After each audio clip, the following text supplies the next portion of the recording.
I've always been critical of Melo. I know. And I've said I think there's guys like D Wade and Kawhi and Steph and Clay and LeBron and a handful of 8 or 9 guys. I think Chris Paul could still be a champion.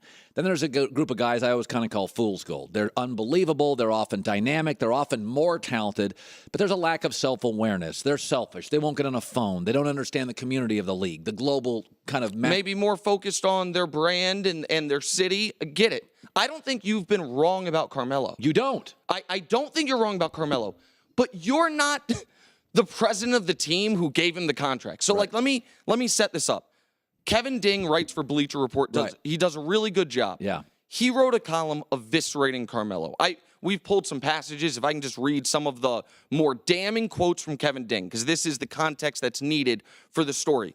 Anthony is who he is, addicted to his individual success no matter the experience or insight put around him to teach him something more. We're overrating Anthony's will to win again. Yeah, I agree with that. He goes on, Jackson has had concerns for years about Carmelo not possessing a winning mentality. They can't want for Anthony what he doesn't want deeply enough for himself. I agree. Coming from you or Kevin Ding, totally in bounds.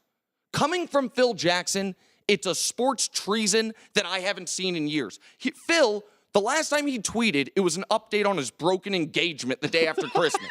Okay? He takes to Twitter for the first time in months to say, Bleacher's Ding almost rings the bell, but I learned you don't change the spot on a leopard with Michael Graham in my CBA days. Yeah. It's a reference to a talented player who never put it together in the CBA. Right.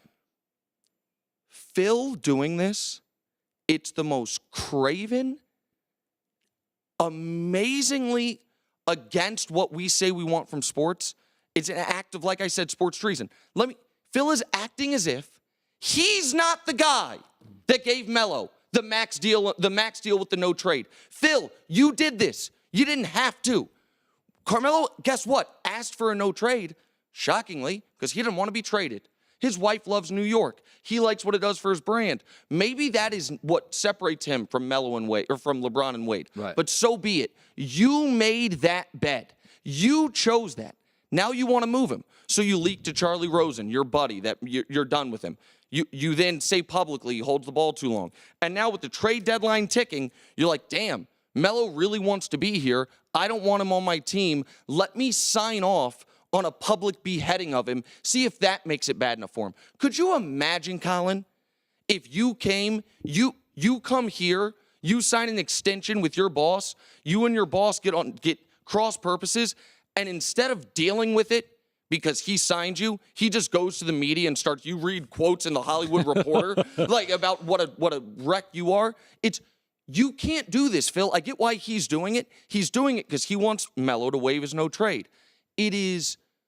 If it were the reverse, if we saw a player do this to a GM, a player sign a long-term extension, and then publicly try to force the GM out, we've seen it. Dwight, when he was in Orlando, he hadn't signed the extension yet. Dwight goes behind the scenes. Oh, we crushed him. To get Stan Van Gundy fired. We find out about it. We crush him. And we eviscerate him.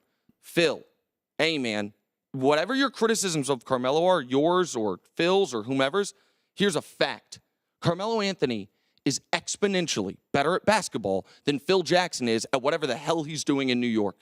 He has been a disaster in the front office. I would agree. And it's just, to do this through the media is shameful. Totally shameful. So we were talking about stats, and you referenced the one stat that with Brady that's just remarkable, and I found it yesterday. I don't even know who gave it to me. I just thought somebody else, my former employer may have had it up, but somebody sent it to me, that if you have to throw 50 times, you're basically saying our defense stinks and we can't run.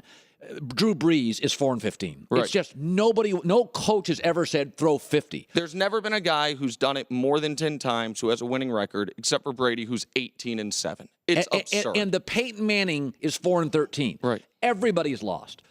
You have a LeBron stat. It's shocking.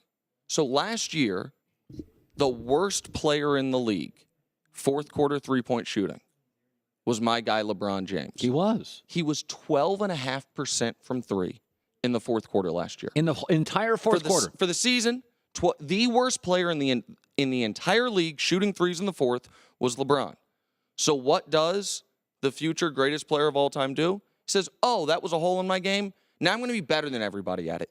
This year in the fourth quarter, he's 43% from three, which is better than Steph, which is better than Clay, which is better than Durant. This year, take out the fourth quarter out of it, just the whole game, he's shooting a higher percentage from three than your best friend forever, Kevin Durant. Like, this is why he's the best. This is why he's LeBron. Oh, I was kind of bad at something. In fact, I wasn't just kind of bad at something. I was awful at something. Now I'll make it my strength. Now I'll become better than the best at it in year 14. Isn't that Edward, it's unbelievable. Listen, Wilt Chamberlain, and I just saw the tail end of Wilt. First games I ever watched on TV as a kid, I remember, were 1972. I remember a Super Bowl, Washington, Miami, and I remember a Laker-Blazer game. And Wilt was old. He was a little heavier. He had a headband. But Wilt Chamberlain decided one year he wanted to lead the league in assists. So he did. And he did.